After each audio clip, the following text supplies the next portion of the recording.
Move. Alright, welcome in. This is an original Tales First story, and we're going straight in today. Let's begin. My mother-in-law threatened me with eviction after I refused to cook for her birthday party when my daughter was in intensive care. "You are so dramatic," she added as if it was normal. I didn't cry. I acted. 3 months later, my mother-in-law was selling the house because... Let me back up. It was a Tuesday evening in the suburbs outside Atlanta. One of those normal, forgettable days that only feels normal right up until it isn't. Katie was 10. Competitive gymnastics. The kind of kid who didn't just love something. She attacked it with a ponytail and a schedule. Our hallway closet looked like a tiny trophy museum. Gold plastic, ribbon dust, pride I could barely afford, but I paid anyway. Because when your child finally smiles like the world makes sense, you don't argue with the invoice. She had practice at a sports complex a few blocks from home. Same route she'd walked 100 times. Sidewalk, crosswalk, green light. Go. That night, the phone call I got wasn't from Katie. It was from a stranger who started with, "Ma'am, are you her mother?" And then the rest of my life tipped sideways. A car had clipped her at the crosswalk. A hit and run. The driver took off like the road had personally offended him. By the time I got to the hospital, my hands were shaking so hard I couldn't sign my own name on the clipboard. The nurses moved fast. The words came out in that calm, practiced tone that means they've said this 1,000 times and it never gets easier. "She's stable. She's being monitored overnight. She's in ICU." That's the part everyone likes to imagine comes with dramatic music and slow-motion tears. It didn't. It came with fluorescent lights, stale coffee, and me staring at my phone like it might spit out a miracle. Then Andrew called. My husband. The man I'd married a year earlier because I thought I was choosing safety. A steady presence.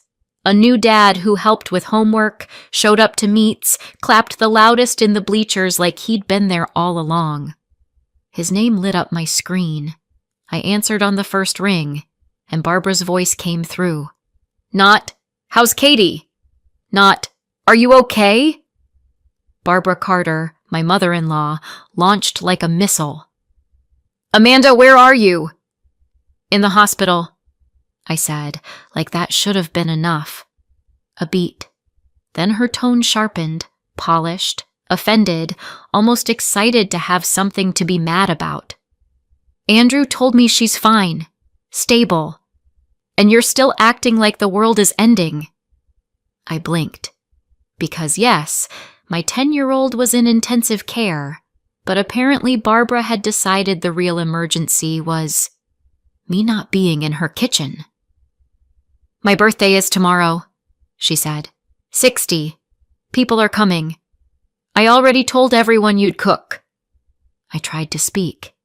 Nothing came out at first. Barbara kept going, picking up speed.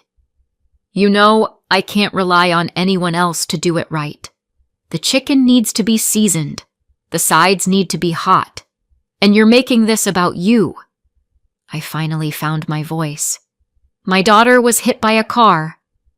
Barbara exhaled, an impatient little huff. "You are so dramatic," she said, like I'd just told her the grocery store was out of her favorite brand of napkins. And then she said it. The word she loved almost as much as she loved control. Eviction. Barbara didn't actually have legal power to evict me. She just loved the word, and Andrew had always let her think she did. "If you don't come tonight and help," she snapped, "don't bother coming back to that house. I will not have my son dragged down by a woman who can't even show up for family." Behind her, I heard Andrew, soft, calm, reasonable. The voice people believe. "Mom, stop," he said gently. "Amanda, please. Just try to calm her down. Katie's stable. The doctors said she's okay.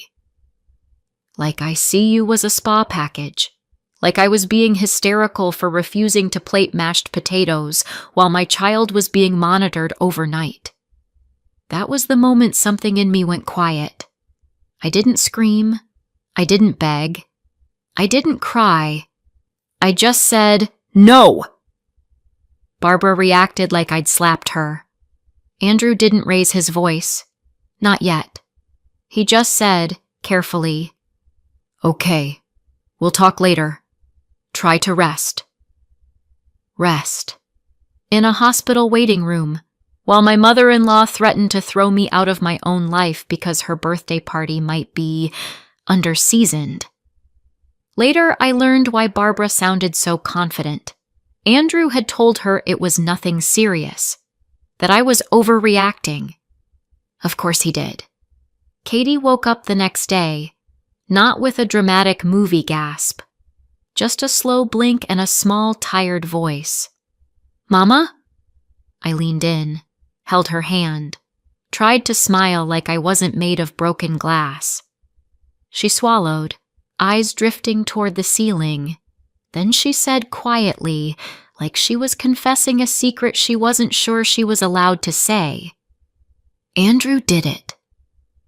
My entire body went cold. "What?" Her fingers tightened around mine. "He pushed me." For a second, my brain tried to protect me, tried to throw up every excuse in the world. She's confused. She's scared. She had a concussion. It's a misunderstanding. But Katie didn't sound confused. She sounded certain. "I was waiting at the crosswalk," she whispered. I felt someone behind me. I didn't look. Then, 2 hands. Hard. In my back. She paused. I fell forward. I turned my head. I saw his face. My stomach dropped like an elevator cable snapped.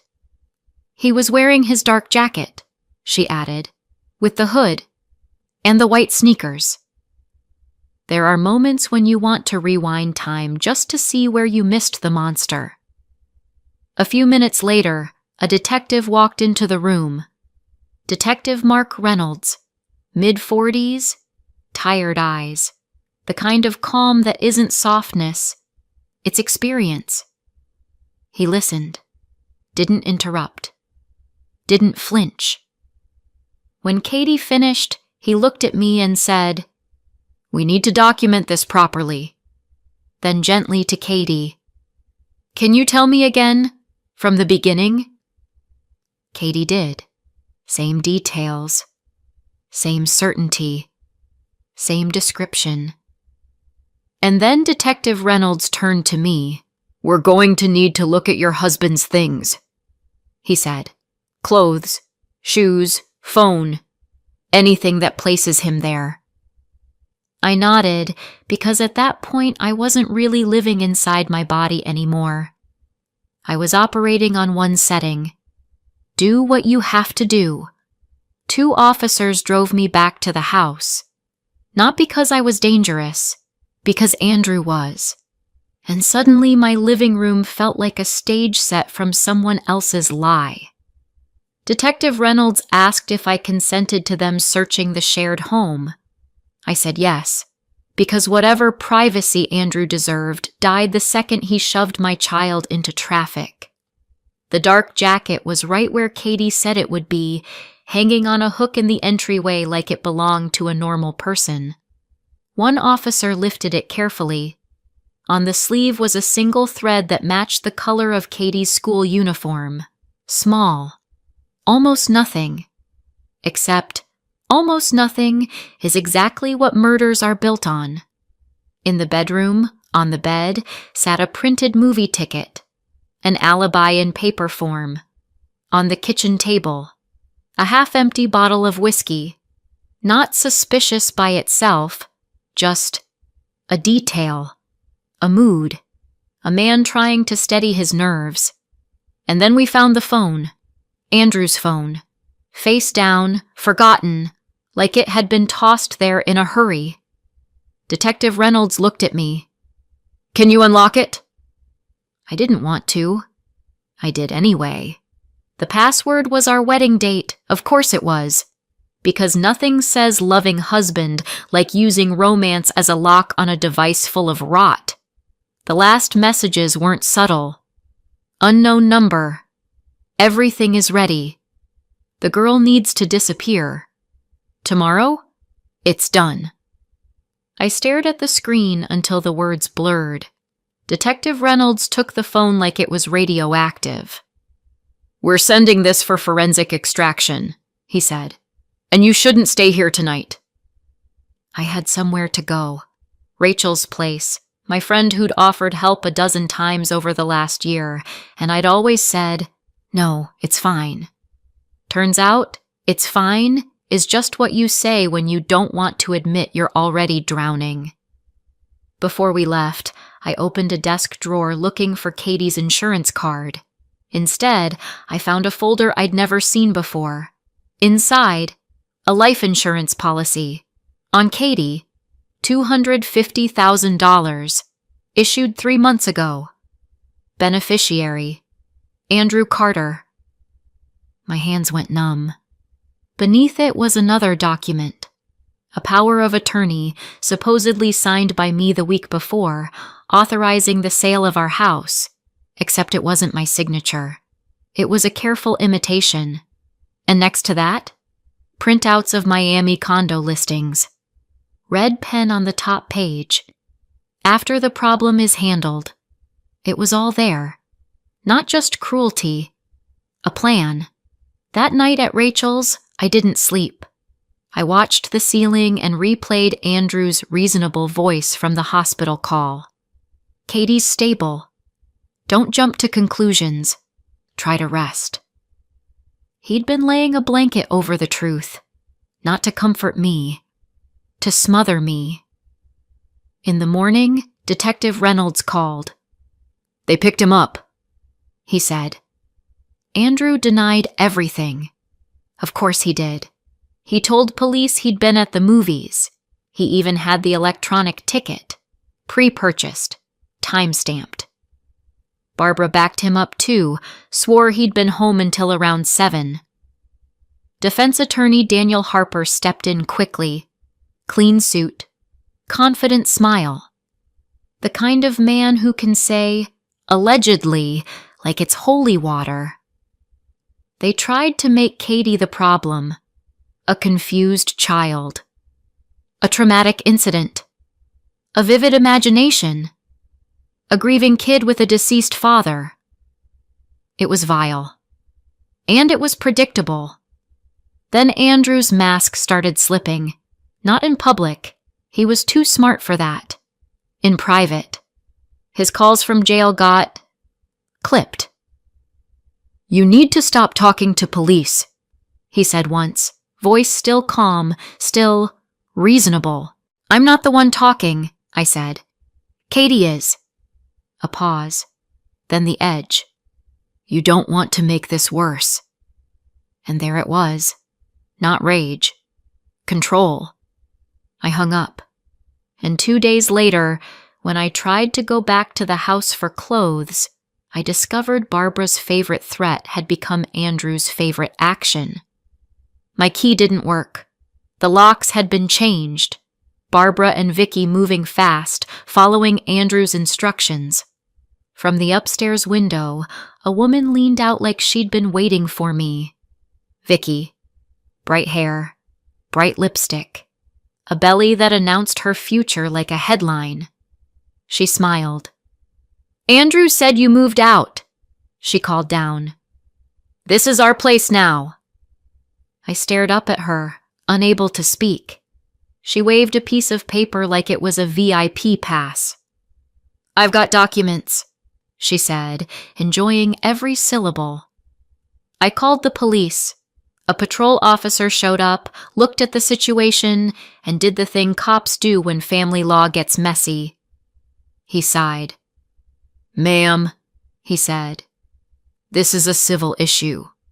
If she's claiming she has authorization and your husband's the one changing locks, we can't force entry without a court order. I can stand by while you grab essential items if she allows it." Vicky did allow it, because she wanted me to walk through the house like a ghost while she watched from the stairs, hand on her stomach, pretending she'd won something. I packed a bag with shaking hands, and then I left. Because at that point, my pride didn't matter. My daughter did. Evidence doesn't always arrive with a dramatic soundtrack.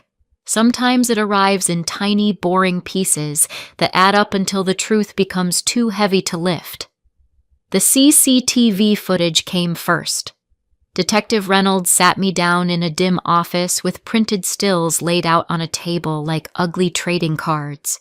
A grainy frame, a timestamp, 7:43 p.m. A man in a dark jacket approached a small figure from behind. A sudden movement.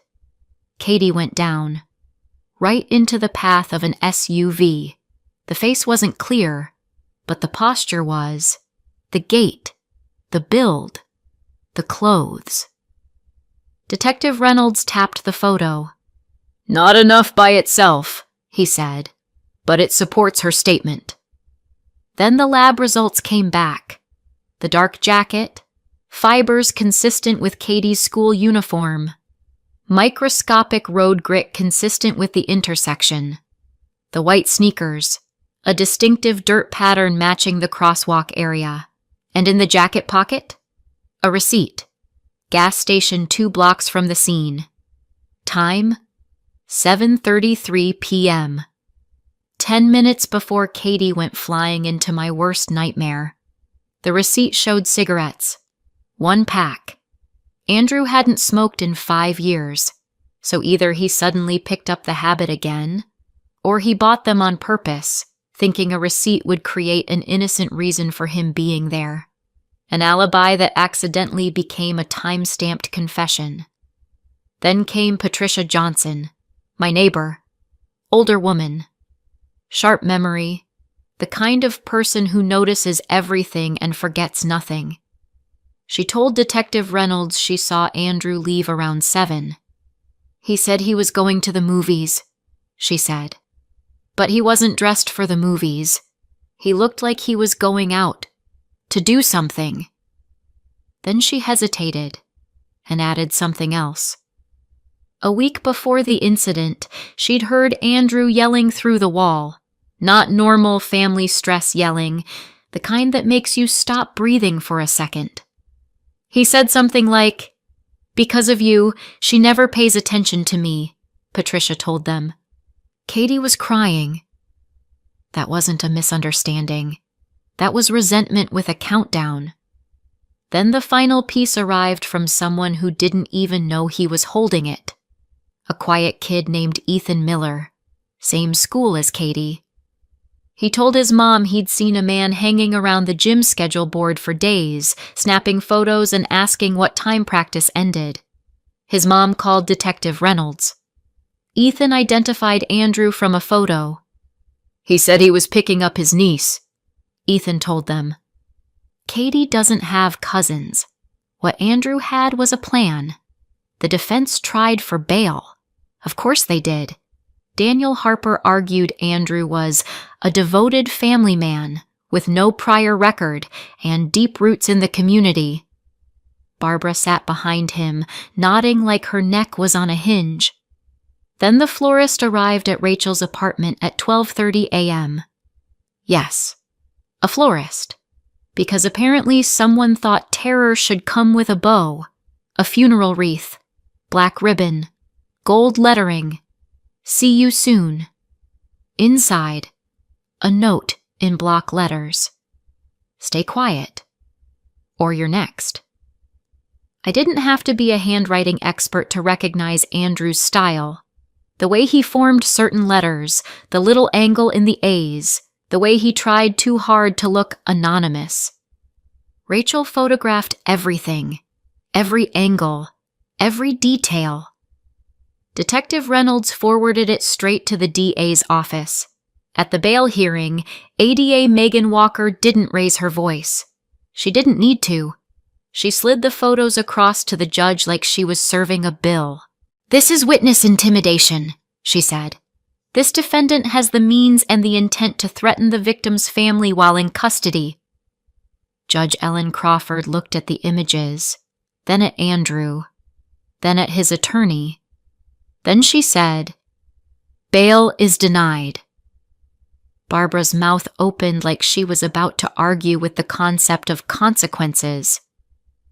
Vicky showed up outside the courthouse with a poster that said, "Free Andrew" in thick marker. She shouted at reporters about how I was lying. Nobody cared. When your belly is your whole argument and the evidence is on video, even strangers can do the math. Barbara stood off to the side, watching her son through the holding area glass. For the first time, she looked uncertain, not remorseful, just confused that reality wasn't obeying her. Barbara didn't stay uncertain for long.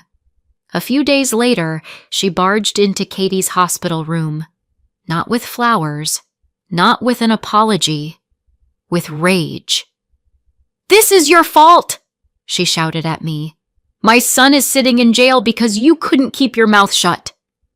A nurse tried to intervene. Barbara brushed past her like she owned the place. Katie's eyes went wide. I stepped between them, voice low. "Get out!" Barbara leaned close, eyes bright with that special kind of cruelty that thinks it's righteousness. "She's fine," she hissed. "Andrew said she's fine. You're just trying to ruin him." That's what she couldn't accept. If Katie was fine, then Barbara didn't have to feel guilty about the way she'd acted. If I was dramatic, then Barbara didn't have to look at herself. Security escorted her out. Katie squeezed my hand and whispered, "She hates me." I swallowed hard. "She doesn't know how to love without controlling," I said. "That's not about you." But Andrew? Andrew knew exactly what he was doing. And in court, he'd have to watch it all collapse. The trial wasn't fast, but it was thorough. A jury sat in a courthouse that smelled like old wood and bad air conditioning, listening to my life get dissected like a case study. Katie testified, small in the witness chair, steady voice. Daniel Harper tried the usual tactics. "Katie, you were injured. Isn't it possible you're confused?" Katie looked at him like he'd asked her if the sky was optional. "No," she said. "I remember." He tried another angle. "Your biological father passed away. You've been through trauma. Sometimes children—" Katie cut him off. "He told me once," she said quietly, "that I shouldn't have been born." The courtroom went still. Even the bailiff shifted. Then Kevin Brooks walked in, the SUV driver, the man who had fled the scene. He'd been hiding for months, terrified he'd go to prison for leaving a child bleeding on pavement.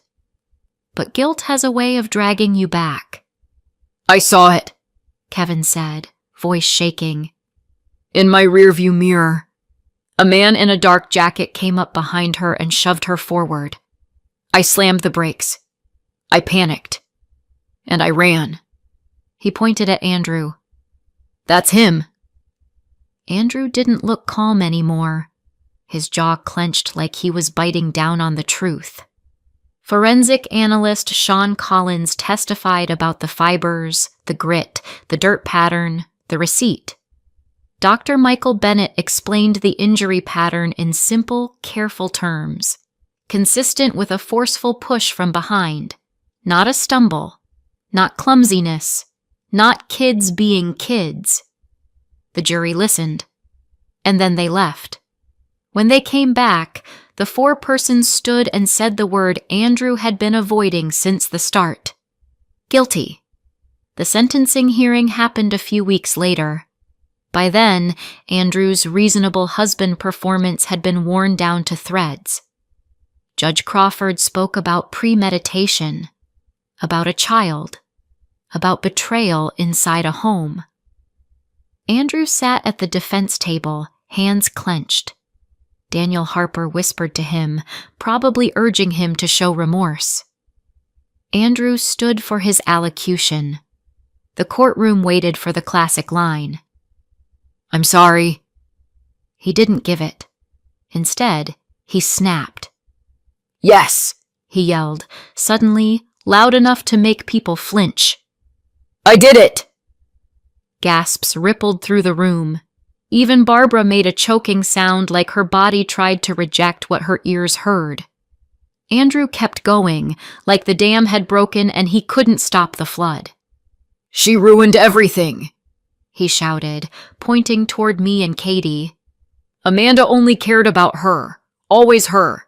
Gymnastics, school, trophies. Like I didn't exist." He laughed once. Sharp and ugly. "I wanted a normal life. A real family. Not raising someone else's kid."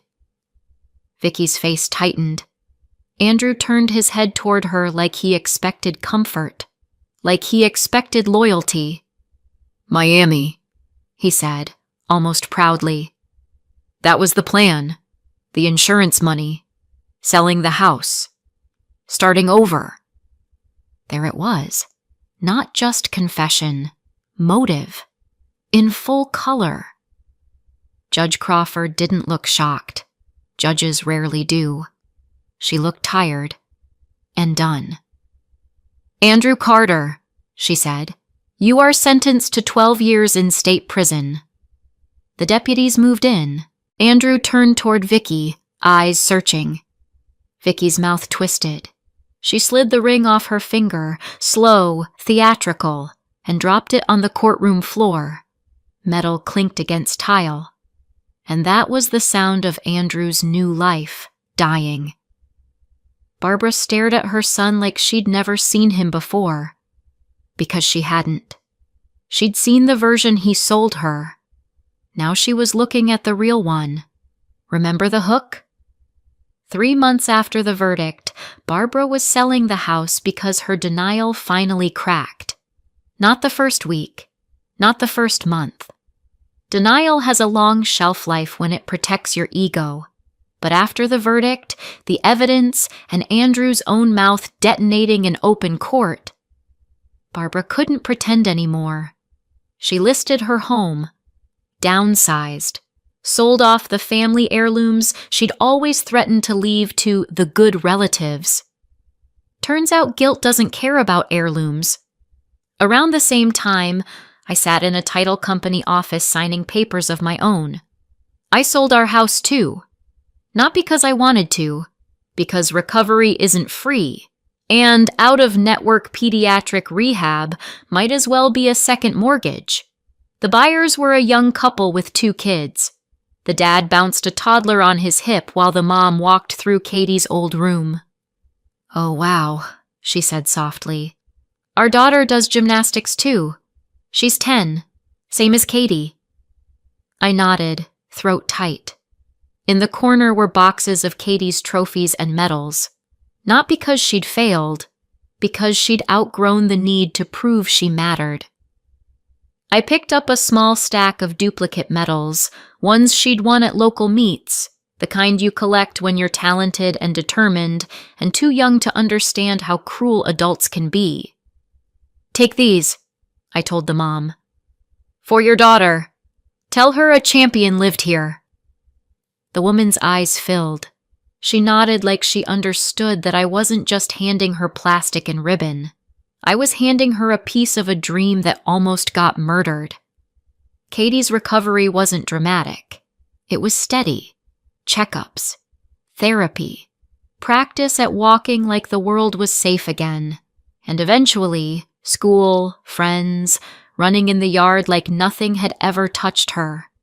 She recovered completely for everyday life. The only thing she lost was the elite path. No national team dreams. No punishing training schedule. No pressure to go pro someday. Her doctor said it plainly. Recreational is fine. Elite competition isn't worth the risk. Katie took it better than I did. I can still do flips, she told me one day, grinning. Just not for judges. That was my kid, still finding a way to fly. One rainy evening, months later, I heard footsteps outside Rachel's place. A soft knock. I looked through the peephole. Barbara. No makeup. No sharp haircut. No, I'm the victim posture. Just an older woman holding an envelope like it weighed 50 pounds. Amanda, she said through the door, voice cracking. Please, it's for Katie. I sold the house. I didn't know.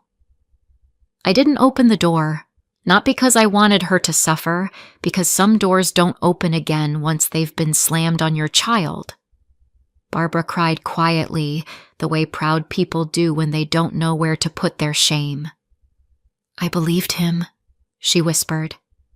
And I was cruel to you. I was cruel to her. I stood there, hand on the doorknob, breathing through a storm of rage and grief and exhaustion. Barbara slid the envelope under the door. Then she walked away into the rain. Later, when the hallway was empty, I picked it up. Because the money wasn't for me. It was for Katie. And if Barbara's house had to turn into rehab payments, so be it. 6 months after the trial, Katie and I moved about 600 miles away. New city, new apartment, new school. The walls were bare at first, then slowly filled with photos. I didn't erase the past completely, I just edited it. Every family picture with Andrew in it had a neat empty space where his face used to be, like a missing puzzle piece that no one wanted back. One evening, there was a knock at the door. A neighbor stood there holding a pie like peace offering. I'm Sarah, she said warmly. I'm right upstairs. I thought I'd introduce myself. Behind her, a freckled boy peeked out. This is Noah, she said. He's in 5th grade too. Katie appeared beside me, hair damp from a shower, wearing one of her old gymnastics hoodies like armor. Hi, she said, smiling. No cane, no limp. Just my daughter, standing steady, living ordinary, which suddenly felt like the greatest luxury on earth. Later that night, as I tucked her in, she asked softly, Do you think he'll ever understand what he did? I kissed her forehead. Maybe, I said. But that's not our job anymore. Outside, the world was quiet. Inside, so were we. Not because nothing happened, because we survived it. And this time, nobody got to evict us from our own life. So what do you think? Did I go too far? Or not far enough? Let me know in the comments and subscribe for more.